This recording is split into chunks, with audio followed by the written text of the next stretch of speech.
periodistas, quieren ser eso, activistas. Porque además las universidades más caras enseñan a ser activista de izquierda. La carrera debería llamarse sea usted un activista de izquierda, no un reportero.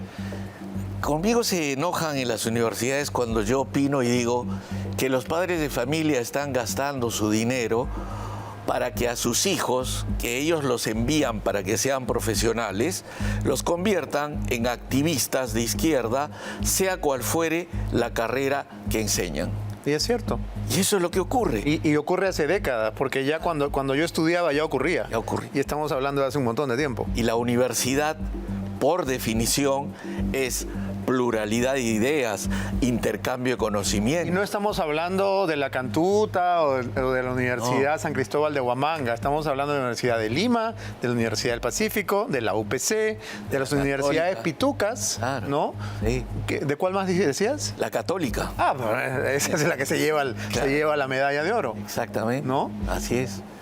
Bien, pero detengámonos en el tema de Sendero porque la liberación, el ablandamiento de las sentencias que comenzó con Diego García Sayán siendo ministro de Justicia, Valentín Paniagua, nos ha llevado finalmente a que Sendero tome el poder por las urnas, que es lo que ocurrió con Castillo.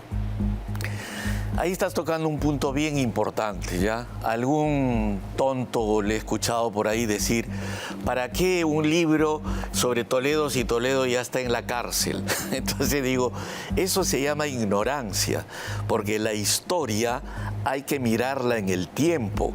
La historia no se acaba, no tiene una puerta que se cierra y empieza otra, es una continuidad. Y el gobierno de Toledo y ciertos personajes ahí tienen un legado realmente de oprobio, de vergüenza y que todos debemos conocer. García Sayán ensayó lo que llamó flexibilización del régimen penitenciario y en realidad fue una decisión para sacar a terroristas que estaban en prisión.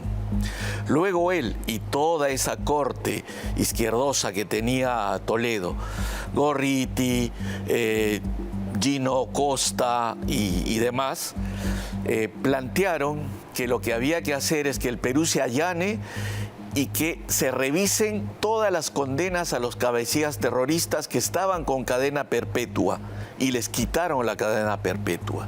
Y finalmente hicieron la Comisión de la Verdad. ¿Para qué? Para perseguir a los militares y darle indemnizaciones y más libertades a los terroristas. Muy bien, salieron 2.800 terroristas de prisión de distintos lados, desde cabecillas hasta militantes. ¿Para qué? La izquierda no tenía cuadros porque estaban presos, sobre todo la izquierda radical. Y lo que hicieron fue, al soltarlos, que pudieran empezar a actuar. Y ahí empieza a surgir el Movadef. En el 2000. En el Movadef, años después, cuando termina el gobierno de Toledo, pero con toda esta gente que ya salió, que se empieza a instalar en el magisterio, que se empieza a instalar en organismos de fachada, que organizan el Movadef, otros se van al narcoterrorismo, pero toda esta gente que soltaron en esa época, toda esta izquierda caviar, lo que terminó haciendo es el caldo de cultivo que terminó con Pedro Castillo como presidente. Entonces, la gente que puso coches bomba, que destruyó familias enteras, que dejó muertos o discapacitados a policías y soldados peruanos, que secuestró, torturó, extorsionó a empresarios, llegó al poder con los votos de sus víctimas. Con los votos de sus víctimas. Y de verdad es increíble si lo vamos así, pero es lo que pasó. Es lo que pasó. Y liberados por un gobierno que se vendió como democrático, como el que iniciaba una nueva era en el país, como los que eran la reserva moral del país. Ellos fueron los que construyeron todo eso.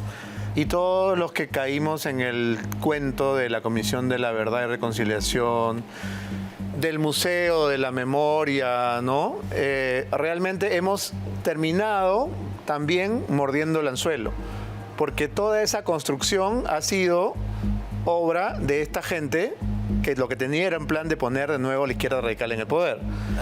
Entonces, en el momento, creo que todos nos quedamos paralizados con el resultado de la Comisión de la Verdad, 70.000 muertos. Falsamente. Y era todo mentira.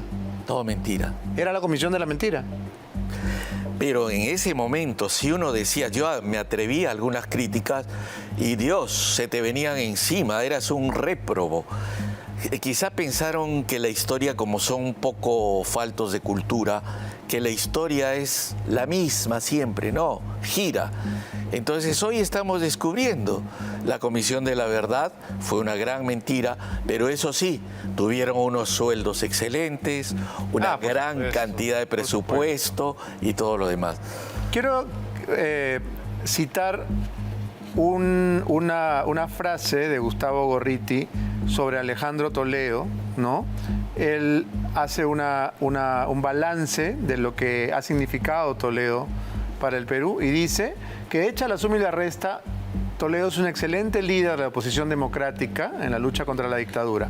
Y como presidente predigo, ¿no? Esto es una declaración de, no veo el año. ¿Está en qué páginas? En la página 203. Dice, predigo, sin temor a equivocarme, que será mucho más valorado en el futuro de lo que es hoy. Se le considerará un buen presidente y en comparación con sus predecesores lo habrá sido. Toledo ha sido un buen presidente, sí lo evaluamos por sus resultados, quizá el mejor que hayamos tenido en muchos lustros. Esto lo escribió en la revista IDL en diciembre del 2005. Exacto. Cuando ya sabíamos bastante sobre Toledo. Claro. ¿Cuál es el rol que ha cumplido IDL y Gorriti en particular? Yo sostengo, por más que se empiecen a rasgar las vestiduras, pero a la luz de los hechos, a los que piensen en contrario, los invito a revisar archivos. Gorriti ha sido un operador político, no ha sido un periodista. Porque Gorriti siempre ha vendido esa soberbia de decir que es un gran periodista. Entonces, cuando él dice que Alejandro Toledo se corrompió en el poder, tendría que admitir que es un pésimo periodista, porque a Toledo se le conoce en toda la década del 90 un montón de trapacerías. Y él era el guardaespaldas, ¿no? Él era el chaleco, el acompañante, el escort de Toledo. En todos lados. En todos lados. Ahora, cuando entra al gobierno, uno de los más activos, más virulentos en atacar a quienes pensaban distinto a Toledo, fue Gustavo Gorriti en todo lugar en que estaba. Cuando termina el gobierno, lo que acabas de leer dice que era el mejor presidente que tuvo el Perú. Y después, en todo este tiempo, también ha sido una especie de protector. Eso no corresponde a un rol de un periodista. Eso es un operador político. Como no corresponde al rol de un periodista digitar fiscales y manipular investigaciones del Ministerio Público. Es que a eso voy. De eso vamos a hablar luego de la pausa porque me tengo que ir corriendo a los mensajes. No se vayan, esto es Beto Saber.